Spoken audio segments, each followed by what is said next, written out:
tante jox ma meew moom. man mii maa la koy jox. njëkkee man dinaa fi nekk yow nga sama yaa xam ne day jot. ay mu defaral la kii sant ma ko dara ah. doo ma xool lu xew. bu ma mere yow tamit yaa dama sama ko xarit. baax meroo ma la dama laa bàyyi. mënumaa wax lu ni wengam bu jógee xas ma ba ma ne tërës mu ñëwaat bëgg a ànd ak man loolu du ma ko. waa baal ma damaa juum. naaj bee tàngoor rek. ñu seen xarit nga nga def muñ ko yow tamit nag yaay seen mat. waxala moom rek mu baal ma. baal ko yow nag yow tamit baal ko kii. waa léegi loo bëgg ma jox la baal ma. ma set li neex na ci xol ma sa dara jàmm laa bëgg ak respect. dégg nga kase. loolu tamit jox naa la ko jour boobu damaa juum rek. daa juum mais dinaa la jox. baal ko rek yow yaa sama xarit man xam naa léegi bëgg. dinaa la ko góor. Basine kii de tey daa óoli kafeem la yor rek faale wu. te da ngaa lekkaat bàyyi sa yaay. ma fa naanoo feebar nga lekk bàyyi. lu muy nekk. óoli bi xale yi di wax. moom la sax li ma ta di wax óoli moom la la def. yaa tal wax oli man au canapé sax xaw ma au moquette sax xaw ma ba nga naan oli. yaa wuy man ndékki leen rek. na ku ne ndékki rek waaw na ku ne ndékki jàpp sa ñàmb. donc man toogaayu ma daal laa toog maa ngi naan sama café. je bois mon café il faut que vous. ah kon óoli. sortez de votre si daal. man lay bañ ma mer waaye óoli bi man buñ ko defaree rek baax na. yaay ndékki leen rek man maa ngi baax de.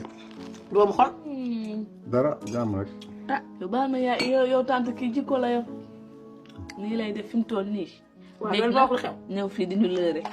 dañuy lëre man ngeen bañ ma mer meru ma. da nga bëgg de baax na du saa su bu àgg ne yow bëgg nga tànk kontaan nga ànd. bàyyi ko rek du ma mer.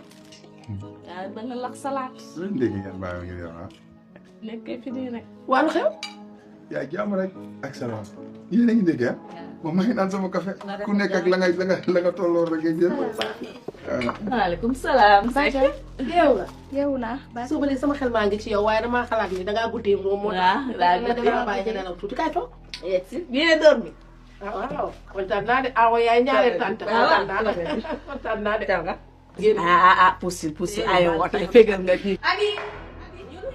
yow lan lay yóbbu yow xam nga lan lay yóbbu yow abi yow yaay baadoola dimbali ma nga naan ma maam ko du man ngay mbéj yow yaay baadoola yow abi ak fi ma jaar ak yow lan mooy sa problème yow abi ma su ma xëyee suba ba ngoon lépp lu ma def di la ko wax di la rendre compte mais nga mel ni ku ma jur yow maa ko lan nga nekk sama meilleur ami nga ñëw nga ne yow amoo koy sel ku du sama papa yow li ngay toog sama kër di naan paa bu frais lébu bi lii lee di ma sànni ndekete yow sama papa ngay génn bay sëy ak moom abi soxlawuma benn explication amul leen loo may expliqué lan nga may expliqué lan nga may expliqué yow abi ban moment nga ngor ak sama papa ba war a sëy ak moom xaaral ma expliqué la. yow abi man ak yow fi ñu jaar mais xam yow man. yow lu yënd ci man fanaan ci yow nga ngor ak sama papa ba sëy ak moom man ci mbedd bi laa yëgee sama papa takk na jabar parce que yow lan laa lay wax lan laa la koy expliqué. abi tu n'as rien à me dire actuellement xamal ni man bàyyi naa la adduna ak àllaxira te leen dinaa ko xamal de kër joo ngeen de doo fa daagu de maam Codé.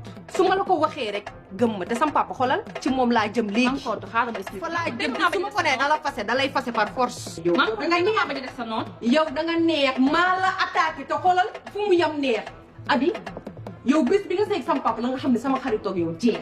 yow dafay yomb torop nga ñëw nga ne yow dangaa nekk sama meilleur ami noonu nga dugg suñu kër noonu pour seeg sam papa yow yaa nax sa bopp yow ci suñu petite